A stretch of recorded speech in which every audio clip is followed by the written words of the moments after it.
A special thank you to each of our subscribers who make this channel possible. Here's today's story. In a landmark decision expected to be announced this week, Southwestern Railway, SWR, will become the first train operator to be nationalized under the Labour government. This move marks a significant step in Labour's comprehensive program of renationalisation as SWR transitions to public ownership in May 2025. The service, which is one of the UK's largest commuter networks operating out of London Waterloo, is currently a joint venture between First Group and MTR, a Hong Kong-based rail operator. The announcement comes on the heels of the resignation of former Transport Secretary Louise Hay, raising questions about the future of the nationalisation timeline under her successor, Heidi Alexander. As the first operator to fall under the control of the Department for Transport's Operator of Last Resort, DOHL, SWR's contract expiration will pave the way for broader nationalisation efforts across the rail network. The Public Ownership Bill, which gained royal assent last week, aims to bring all rail operators into public control, although the pace of this transition may be more measured than previously anticipated.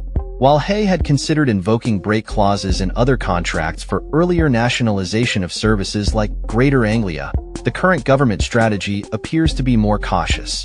Historically, other train operators were only nationalized after clear financial or operational breaches. For instance, LNER has been under DOHL since the Virgin East Coast franchise's collapse in 2018, while Northern, Southeastern, and TransPennine followed suit under the Conservative government. The government's plan for an integrated railway system, branded as Great British Railways (GBR), is expected to be implemented in the near future, with passenger trains running under this new banner.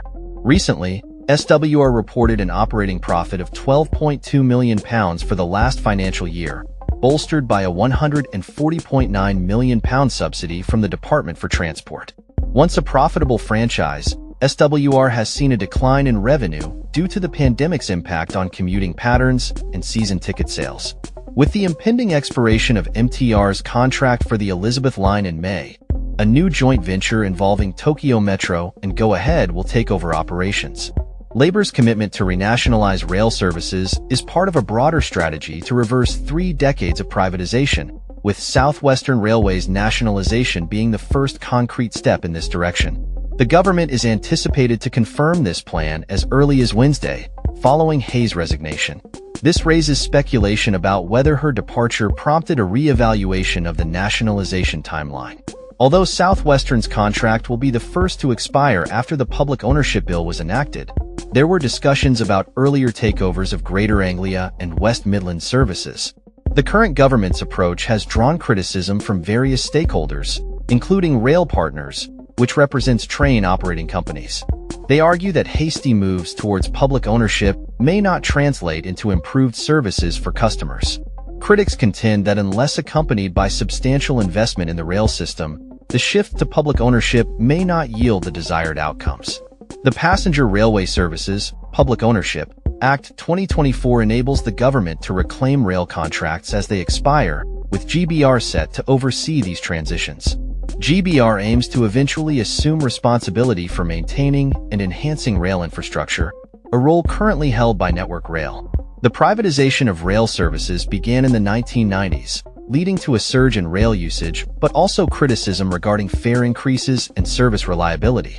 Labour's manifesto pledged to renationalize a significant portion of rail services within 5 years, a commitment underscored during the pandemic when the government effectively took control of the railways. Currently, 4 major operators, including East Coast Mainline and TransPennine, are under public control, managed by DOHL. In addition, Transport for Wales and ScoTrail have been nationalised under their respective regional governments. With over 1,500 scheduled services per weekday, Southwestern Railway plays a crucial role in connecting commuters from southwest London to various destinations across southern England. As the nationalisation process unfolds, questions remain regarding potential fare reductions and the overall impact on service quality. The Labour government's ambitious plans signal a significant shift in the UK's approach to rail transport, aiming to address long-standing issues of inefficiency and fragmentation in the rail network. The future of Southwestern Railway and other operators under public control will be closely monitored as the government seeks to implement its vision for a more integrated and reliable rail system. That's all for this story. We upload videos every day covering many different subjects, so hit that subscribe button to stay informed. Thanks for watching.